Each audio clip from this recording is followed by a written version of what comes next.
À tous, présents et à venir, salut. Je vais commencer par vous remercier. Vous êtes en effet plus de 100 abonnés à cette chaîne.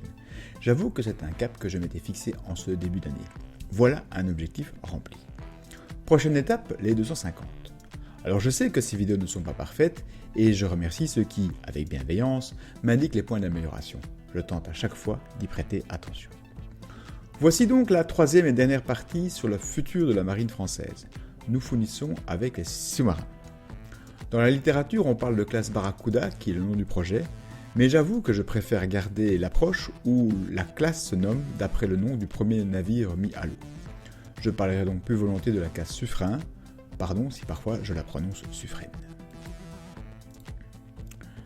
Vous devez commencer à être habitué à la structure de ces vidéos. On va d'abord se poser la question du pourquoi, ensuite on va revenir sur l'historique de cette classe, sans oublier de revenir sur le nom de Suffren. Après ça, nous rentrons dans les détails techniques de la propulsion, de l'armement et des capteurs. Nous conclurons par notre traditionnelle comparaison. Restez jusqu'à la fin de la vidéo, car j'aurai quelques annonces à vous faire sur l'évolution du contenu de cette chaîne. Lors des vidéos précédentes, nous nous étions déjà épanchés sur le contexte général de la deuxième nation maritime du monde. Et nous avions insisté sur le rôle de la marine de surface en tant que protecteur des intérêts commerciaux et politiques de la France. La flotte de sous-marins répond à un autre objectif. Les sous-marins jouent un rôle clé dans la stratégie navale et de défense de la France. Ils peuvent être utilisés pour des missions telles que la collecte de renseignements, la dissuasion et, le cas échéant, l'attaque. Les sous-marins lanceurs d'engins, ou SMLE, est un type spécial de sous-marin conçu pour transporter et lancer des missiles balistiques stratégiques, donc nucléaires. Il est considéré comme un élément crucial de la dissuasion d'une nation, car il offre une capacité de frappe rapide et potentiellement dévastatrice en cas de conflit. C'est le principe d'annihilation garantie, qui est un concept en matière de stratégie nucléaire qui stipule que si une attaque nucléaire est lancée contre une nation dotée de l'arme nucléaire, celle-ci ripostera avec suffisamment de puissance pour annihiler l'ennemi. Ce concept repose sur l'idée que la puissance nucléaire dissuade des agresseurs potentiels. Ce rôle de SMLE est celui de la classe Triomphant. La classe Suffren est celle d'un SNA, pour sous-marin nucléaire d'attaque. Et ils ont plusieurs rôles. Lutte anti-sous-marine, lutte anti-navire, soit en mission de protection d'un groupe de surface, par exemple le groupe de surface avec un porte-avions, ou en mission offensive, comme un blocus naval ou une stratégie d'interdiction. Il peut également agir contre les installations à terre avec l'emploi de missiles de croisière. Bien sûr, le renseignement, avec l'interception électronique, il peut participer à des actions de force spéciale avec le débarquement de commandos et de nageurs de combat. Et enfin, il peut faire du minage en eau hostile. Le projet Suffren vise à remplacer les 6 sous-marins nucléaires d'attaque de la classe Ruby. À l'origine, le projet devait être une collaboration avec le Royaume-Uni. Mais cela n'a pas abouti à cause de désaccords sur les calendriers. Les Britanniques développent de leur côté la classe Astute, qui entre en service à partir de 2010, c'est-à-dire 10 ans plus tôt que la classe Suffren. Le projet français Barracuda, commencé en 1998, a été retardé à cause de réductions budgétaires. En effet, à la chute de l'Union soviétique, un tel programme ne se justifiait plus beaucoup. Le programme a cependant continué et comprend maintenant la construction de 6 sous-marins Suffren et la coordination industrielle pour divers sous-programmes. La maître d'ouvrage est assurée par Naval Group, à l'exception de la chaufferie nucléaire qui est gérée, elle, par Techniatom. Le service infrastructure défense, lui, assure la maîtrise de l'ouvrage des infrastructures telles que les travaux dans les ports et l'agrandissement de l'école de navigation sous-marine. Le coût total du programme est estimé à 9,1 milliards d'euros. Et chaque sous-marin coûte plus d'1 milliard d'euros. Voyons l'historique du Suffren. C'est en fait le 8e navire militaire français qui porte ce nom. C'est l'amiral français le plus respecté. Pour vous dire, en 1942, l'amiral King, alors à la tête de la marine américaine, et pas vraiment très tendre avec les marines européennes de manière générale, dresse la liste des 5 plus fameux amiraux du passé. Il nomme John Jervis, Horatio Nelson, Martin Tromp, Suffren et David Farragut. Selon lui, Suffren possède l'art de tirer le meilleur parti des moyens disponibles, accompagné d'un instinct de l'offensive et de la volonté de la mener à bien. Comme il est de tradition française de détester ce qu'on a admiré, sa réputation en France est assez contrastée.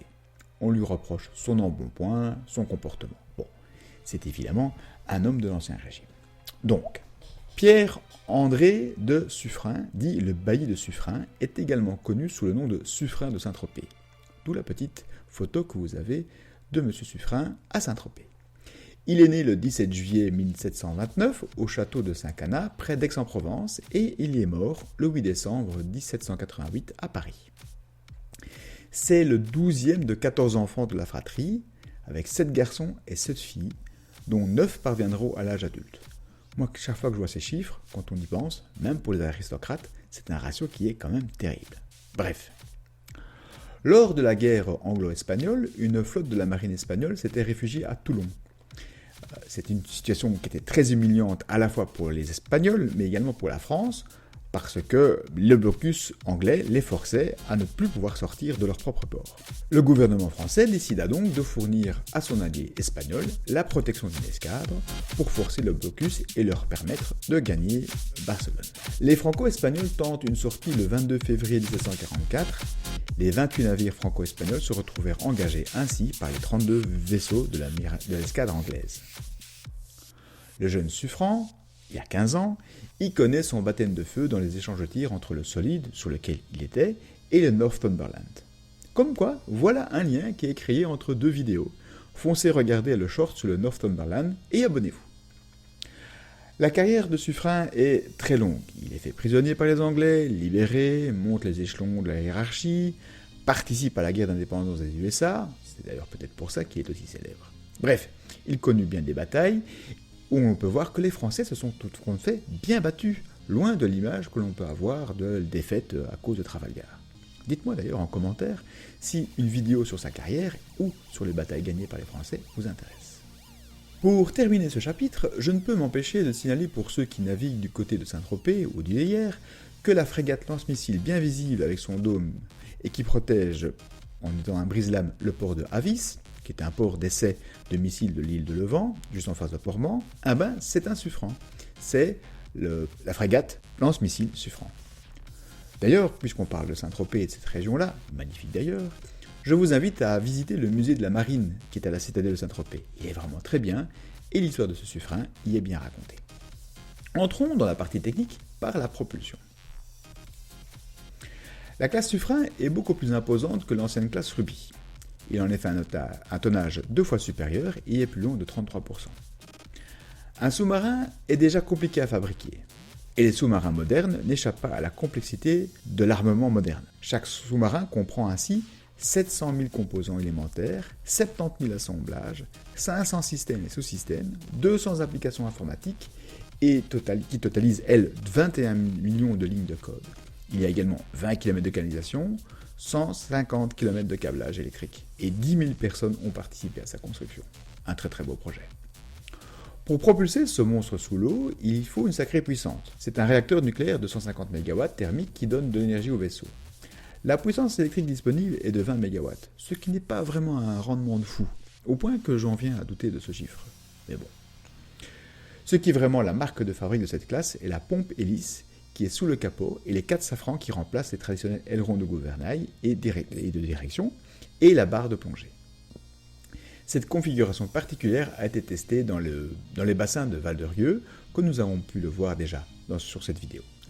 La pompe hélice a été adoptée par beaucoup de marines. C'est devenu un standard pour tous les sous-marins. Par exemple, la classe Virginia de l'US Navy est équipée, tout comme le Alrosa 2 de Russie ou la Stuart britannique. C'est d'ailleurs ces derniers qui ont initié ce mouvement dans les marines occidentales. L'intérêt principal d'un sous-marin est sa furtivité, et donc le silence de ses déplacements. Or, la source principale de bruit, c'est la propulsion. Souvenez-vous du film de À la poursuite d'Octobre Rouge, où ce sujet était vraiment central. C'est pour réduire le bruit de ces hélices qu'elles sont passées de 3 pales à 5, voire même à 7 pales, et que leurs dimensions sont devenues énormes. À noter pour les matheux et ingénieurs que le nombre de pales est toujours un nombre premier pour éviter les harmoniques. L'idée est donc d'augmenter le nombre de pales et de faire tourner l'hélice moins vite et pour une même puissance, afin d'éviter que les bords extrêmes de ces pales ne créent de la cavitation comme on peut le voir ici. Chaque bulle créée par le mouvement de l'hélice se referme plus loin, créant un bruit caractéristique qui permet d'identifier le sous-marin. L'hélice pompe peut se comparer à une sorte de réacteur d'avion. Il y a d'abord la partie fixe qui guide le flux d'eau entrant, vient ensuite la partie mobile, et enfin une autre partie fixe qui guide le flux d'eau sortant. Le tout dans un tube qui englobe ces parties. Le tube extérieur évite que le son ne se propage sur les côtés. La partie haute doit casser les bulles à l'intérieur du tube et donc éviter leur propagation. Enfin, je pense modestement, car la documentation sur ce genre de concept est évidemment top secret. Si vous avez une meilleure explication, n'hésitez pas à compléter dans l'espace commentaire. Par contre, ce système doit augmenter la consommation d'énergie, mais dans le cas d'un sous-marin à propulsion nucléaire, donc avec un réacteur nucléaire, ce n'est pas vraiment un souci. Bon, la propulsion, c'est fait, voyons l'armement. Le Suffren est équipé de 4 tubes lance-torpilles de 533 mm, qui lui permettent de lancer des torpilles F-21, aussi appelées Artemis. Elles ont une longueur de 6 mètres, elles sont capables de délivrer leurs 200 kg d'explosifs à plus de 50 nœuds et 50 km de distance. Sur la découpe du sous-marin que nous avons vu au chapitre précédent, vous avez peut-être remarqué qu'il n'y a pas de VLS ou de lanceur vertical. Cela signifie que l'ensemble de l'armement doit passer par les tubes lance-torpilles. C'est donc par cette voie que sont lancés les MDCN ou missiles de croisière navals, l'équivalent des Tomahawk US, ainsi que les Exocet. Qui dit sous-marin dit sonar. Et qui dit capteur militaire dit Thales. Nous avons la suite de sonars de coque et bulbes Thales UMS 3000 Velox M8 et le système de combat Cyclops ainsi que le système de communication Partner. C'est ce qu'on peut retrouver sur les communiqués de presse de Thales. Par contre, j'ai pas grand chose à vous montrer ni à vous dire sur le sujet. Top défense, je vous disais, top secrète et quitte pure secrète. Voici venu le temps de la conclusion. Le Suffren est un peu plus petit et un peu plus lent que ses homologues et concurrents, ce qui fait qu'il emporte moins d'armement. Par contre, il peut plonger plus profondément que l'Astute et que le Virginia, ce qui pour ce genre d'engin est un véritable avantage. Sur papier, comme souvent, l'armement russe semble meilleur. Mais nous avons vu avec le conflit ukrainien qu'entre le papier et le champ de bataille, il y a des différences significatives. Gardons-nous toutefois aussi de tomber de l'autre côté, les Russes ont démontré qu'ils savent construire de très bons sous-marins. A noter que pour la classe Virginia, les données qui sont reprises dans ce tableau sont celles des versions 1 à 4.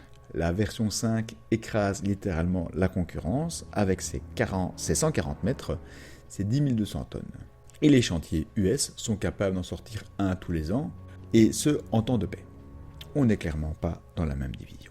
Je vous l'avais promis, voici quelques infos sur l'évolution de la chaîne pour les prochains mois. Les vidéos comme celle-ci prennent, vous vous en doutez, énormément de temps à préparer et à réaliser. Je dois me concentrer sur d'autres choses pour les quelques mois qui vont venir, et donc je vais mettre ce format en pause. Toutefois, ce n'est pas la fin. J'ai en effet lancé un nouveau concept de news que vous avez déjà pu voir, où des marins fictifs viennent donner des informations sur la marine du monde. C'est comme s'ils venaient raconter leur histoire à un bar d'un port qui s'appellerait le Bayesian Rhapsody. J'espère que ce concept vous plaira. Autre nouvelle qui seront publiées sur cette chaîne, c'est ma préparation pour la Clipper Race. Clipper Race est une course au large autour du monde. Je participerai à la traversée de l'Atlantique et du Pacifique. Vous en saurez plus prochainement, mais j'ai déjà mis le lien en description. Voilà, c'est tout pour aujourd'hui, alors bonne journée ou bonne nuit, c'est selon.